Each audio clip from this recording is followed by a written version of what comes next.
sets down his wheelbarrow and looks back at Learmont. "Can you tell me where to find the main house? The entrance?" The old man gestures with his free hand. "Over there." Then, taking up the handle of his wheelbarrow once more, he shuffles past the trap towards the orchard. Learmont listens as his footsteps die away.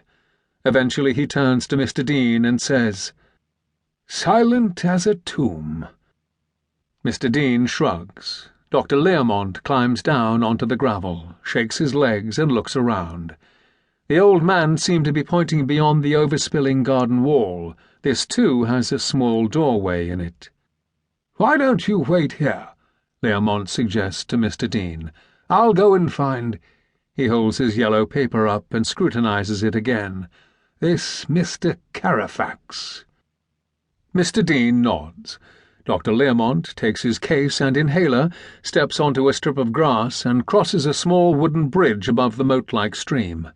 Then, lowering his head beneath wisteria that managed to brush it nonetheless, he walks through the doorway. Inside the garden are chrysanthemums, irises, tulips, and anemones, all stacked and tumbling over one another on both sides of a path of uneven mosaic paving stones. Learmont follows the path towards a passageway formed by hedges and a roof of trellis strung with poisonberries and some kind of wiry, light-brown vine whose strands lead off to what look like stables. As he nears the passageway, he can hear a buzzing sound. He stops and listens. It seems to be coming from the stables, an intermittent mechanical buzz.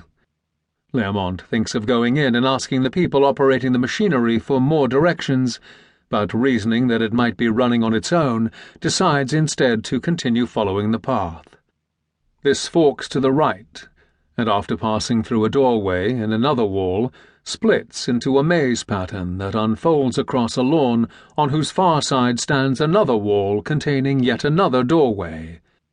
Learmont strides across the lawn and steps through this third doorway, which deposits him onto the edge of the orchard he saw as he first arrived. The large, lightly sloping gravel path he descended with Mr. Dean is now on the orchard's far side, half hidden by the conifers.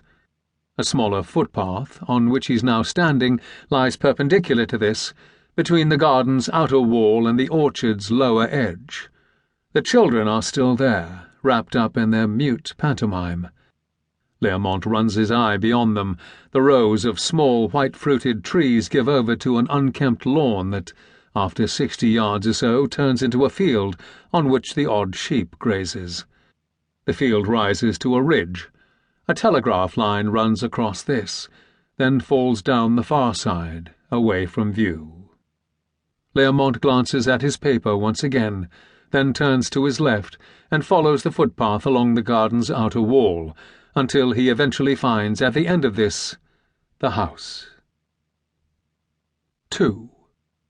He rings the bell, then steps back and looks up at the building. Its front is overgrown with ivy that has started to turn red.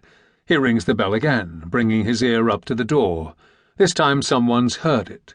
He can hear footsteps approaching. A maid opens for him. She looks flustered. Her hair is dishevelled, her sleeves rolled up, and her hands and brow wet.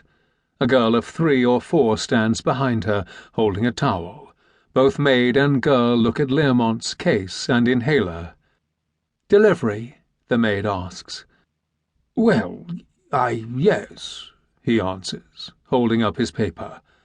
"I've come to—" A man appears from within the house and pushes his way past the maid and child. "Zinc and selenium?" he barks out. "That's in the trap," Learmont replies. "But I came with it to—" "And acid, and the reels of copper?" the man interrupts. He's portly, and his voice is booming. He must be 40, 44. "Came to— what?" "I came to deliver the baby." "Came to— ah, yes, deliver, of course. Splendid. You can— yes, let's see.